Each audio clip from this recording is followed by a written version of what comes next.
Good day everyone, I am Rhea J. Borges at ito po yung continuation ng ating report na naudlot last meeting. Ngayon, dumako na tayo sa aming third objective which is how did the lumad responded to the methods mentioned above. The method na tinutukoy dito, ito yung mga method na ginamit ng mga Spaniards kung paano nila sasakupin ang mga lumads noon. So, ang kasaysayan ng mga lumad sa pagdating ng mga Espanyol ay lubhang naiiba mula sa kasaysayan o istorya ng mga Moro sa pagdating ng mga Espanyol. Ang mga Moro ay may salaysay na tuloy-tuloy at matatag na pakikipaglaban mula sa mga Espanyol. Paano? Aalamin natin yan. Ang mga Moro noon ay lumaban o nag-resist mula sa mga Espanyol para ma-maintain ang kanilang kultura at pagiging malaya mula sa pananakop ng mga Espanyol. Dahil ang layunin ng mga Espanyol noon ay upang i-convert itong um, mga Moro people mula sa kanilang relihiyong Islam into Christianity. Ang paglabang ito ng mga Moro ay nagtagal ng hanggang ilang taon. Involved dito ang kanilang pag-aaklas, raids, sieges, at pagdideklara ng jihad ng mga leader ng mga Moro. At ginawa ito ng mga Moro sa paraang marahas o di kaya na-involved na mga armed forces at mga physical na dahas. Ngayon dumako tayo sa istorya ng mga lumad sa pagdating ng mga Espanyol. Ang kwento ng mga lumad ay maaaring ilarawan bilang isang kwento ng walang katapusang pakikibagay, hindi bilang kahinaan, kundi bilang isang paraan ng pag-iral at pagkaligtas. Sila ay isang sambahayang nakaligtas sa panlilinglang at pang-api ng iba't ibang kapangyarihan, kabilang na dito ang mga Moro at ang mga Espanyol. Madalas, itinuturing silang marurupok, ngunit hindi maikakaila ang kanilang pagiging resilient at pagiging matatag ng ating mga lumad. Ngayon, bago pa man dumating ang mga Espanyol at bago pa man nakipag-deal itong mga lumad sa mga Espanyol, ay nakipag-deal na itong mga lumad natin sa mga Moro people. So nagkaroon na ng interactions between sa Moro people at mga lumad people bago pa man dumating ang mga Espanyol. Dahil kilala itong mga lumad people bilang mga sa kanilang pagiging tao na walang katapusang pakikibagay, sila rin ay hindi padalos-dalos upang makakita o makatagpo ng mga kaaway o makakita ng gulo. Ang mga Moro noon, lalo na ang mga may kaya, ay tinuturing ng mga lumad bilang mga taong may impluwensya at makapangyarihan. Ano ang ginawa ng ating mga lumad noon? Ang mga lumad ay ang ilan sa kanila ay nagbibigay ng tributo o ang tinatawag na tribute sa mga Moro people dahil naniniwala sila na ang mga Moro people ay may mga sapat na kakayahan at kapangyarihan at impluensya upang itong mga lumad natin ay maprotektahan sila mula sa mga iba pang grupo na mananakop o mga api at manghahamak sa kanila. So ngayon, ano itong mga tributes na ibinibigay ng ating mga lumad sa ating mga Moro? Ito yung mga services o mga paglilingkod ng mga lumad tungo sa mga Moro, pagbibigay nila ng mga goods, pagbibigay nila ng kayamanan at ang kanilang paninilbihan in exchange for their protection. At dahil na rin sa ang alam ng mga lumad na ang mga Moro Sultanates noon ay malalaki ang impluwensya sa mga rehiyon na kung saan ang mga lumad natin ay doon din naninirahan. Nagkakaiba-iba rin ang mga tugon ng mga lumad sa pananakop ng mga Espanyol batay sa kanilang kinalalagyan. Magkaibang karanasan ng mga lumad sa coastal areas at lumad sa mountain areas sa pagdating ng mga Espanyol.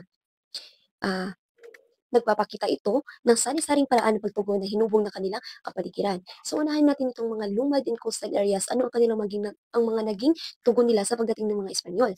So marami sa ating mga katutubong naninirahan sa mga baybayin, o atong mga lumad na naninirahan sa mga baybayin, ang mas naging bukas mula sa impluwensya ng mga Espanyol dahil na rin sa malapit na kanilang ugnayan sa mga otoridad ng Espanyol at ang misyonaryong Kristiyano o ang halimbawa dito ay ang mga misyonaryong pari. Ang iilan din sa mga lumad sa coastal areas ay inadapt na nila ang mga kaugalian, paniniwala at makabagong sistema na dala ng mga Espanyol.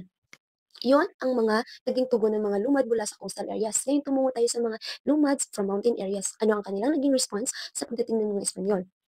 Ang mga lumad sa mountain areas ay tinatawag ding remontados o ang tinatawag nilang mga yaong tumatakbo sa kabundukan o yaong tumatakas sa kabundukan at infideles o ang mga taong hindi nananampalataya. Ang mga awtoridad ng mga Espanyol ay tinatawag silang remontados dahil sa kanilang pagiging paninindigan nilang mag-resist mula sa colonization ng mga Espanyol na tanggapin ang Kristyanismo. Ang mga lumad na ito ay matindi ang pagtutol sa mga Espanyol. Pinanatili nila dito ang kanilang paniniwala, ang kanilang relihiyon, ang kanilang kultura, ang kanilang mga kaugalian.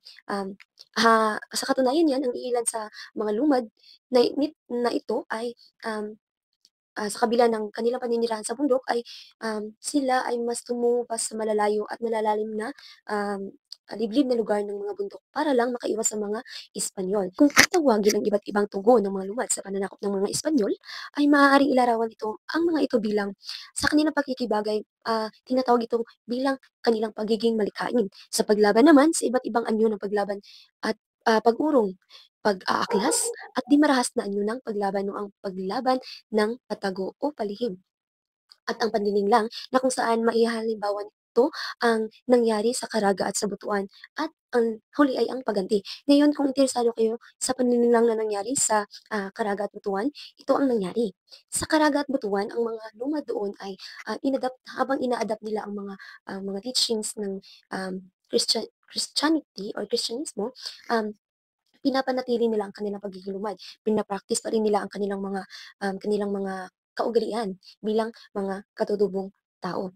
Kahit sila man ay nakikisapi at nakikita ng mga Espanyol na sila ay nakikibahagi na sa makabagong sistemang itinuturo sa kanila ng Espanyol, sila ay hindi nila, binuburo sa kanilang pagkatao at sa kanilang isipan ang kanilang pagiging lumad.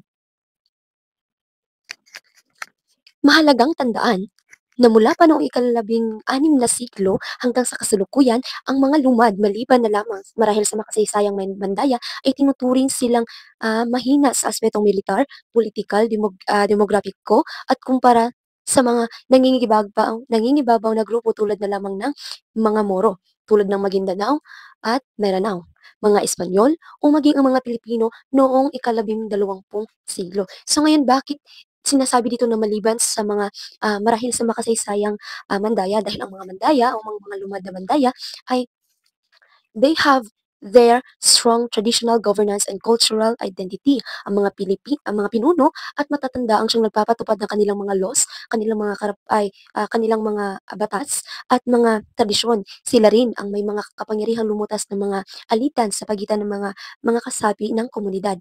Sa mga misyonaryong Espanyol at ang kanilang mga gawain sa Hilagang Mindanao ay hindi nakikita ng mga lokal bilang isang seryosong banta. Sa mga lugar tulad na lamang ng Himulugon na ngayoy tinatawag ng lungsod na Cagayan de Oro at sa Butuan, tila isinasama din nila isinasama na itong mga misyonaryong Espanyol sa umiiral na pamayanan o sa ibang salita, nino-normalize ang presensya ng mga, misyonaryong Espanyol sa pamamayanan at komunidad nila.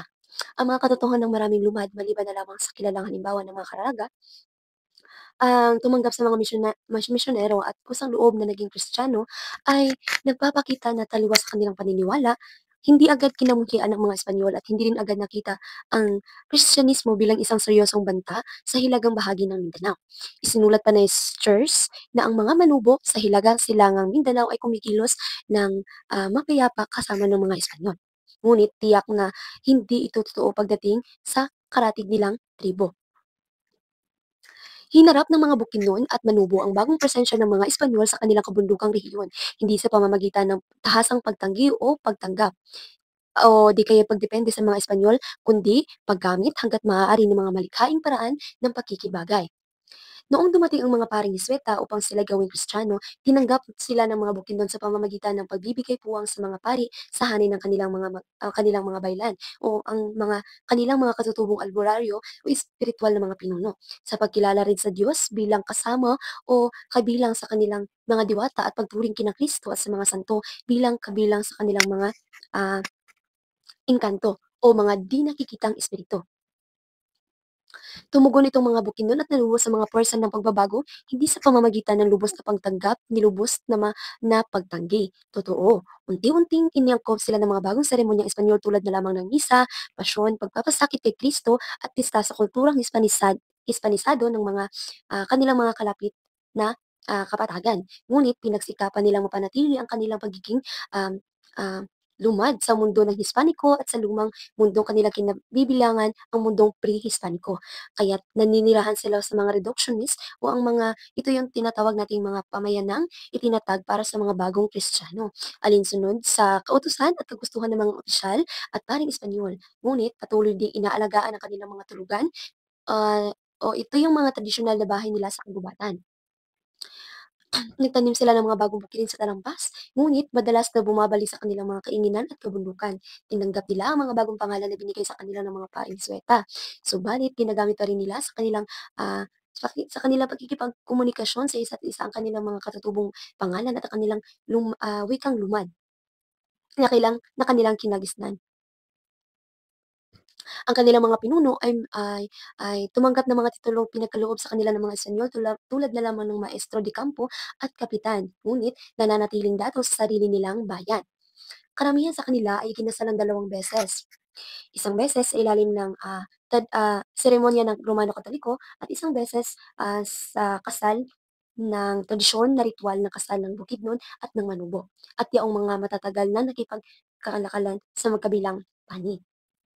Ang mga Bukidnon at Manubo, gayon din ang mga Kristiyanong naninirahan sa silangan at hilagang baybayin, ay nagpatuloy sa kanilang pakikipag-ugnayan sa isa't isa sa kabila ng pagsisikap ng mga Espanyol na gawing kaalyado sila laban sa digmaan ng Espanyol at mga Moro. Patuloy nilang ginagalawan ang dalawang mundo, ang kanilang um, pampublikong espasyo at ang kanilang tulugan, ang pista nila at ang kanilang kaliga o ang katutubo nilang pagdiriwang, at ang bagong Diyos ng mga paring Hisweta at ang kanilang sinaunang magbabaya. Kapag naging labis ang pagsasamantala mula naman sa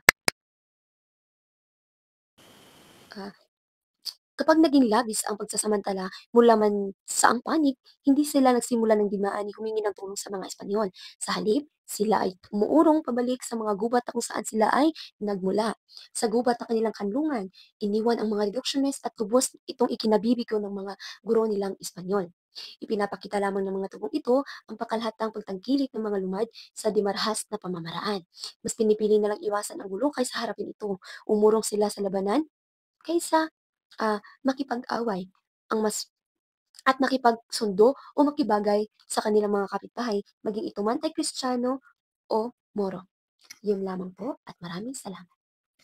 Module na ito, natutunan natin ang ilang mahalagang pagpapahalaga tulad ng pakikipagkapwa, pag-unawa sa damdamin ng iba, paggalang, pagpapahalaga at pagkilala nag, sa mga pagsisikap at natanging paraan ng mga lumad sa paglaban sa mga pananakop ng mga Spaniards. Hindi marahas ang pangkalahatang anyo ng kanilang paglaban, sa halip na tahasang pakipagdigma, mas pinili ng karamihang ng mga lumad na umiwas sa direktang pakipag-ugnayan sa mga Espanyol.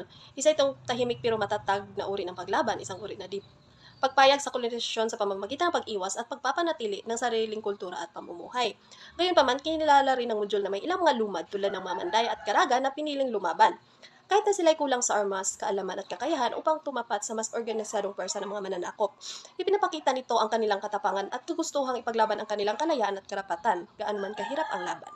Sali natutong makisama ang mga lumad sa parehong Moro at Kristiyanong pamumuhay bilang bahagi ng kanilang survival at kakayahang makibagay. Ngunit ang mahalagang punto rito ay hindi nila lubusang isinuko ang kanilang pagkakakilanlan bilang lumad. Pinili rin nilang mamuhay sa sarili nilang paraan kahit sa gitna ng pagbabago.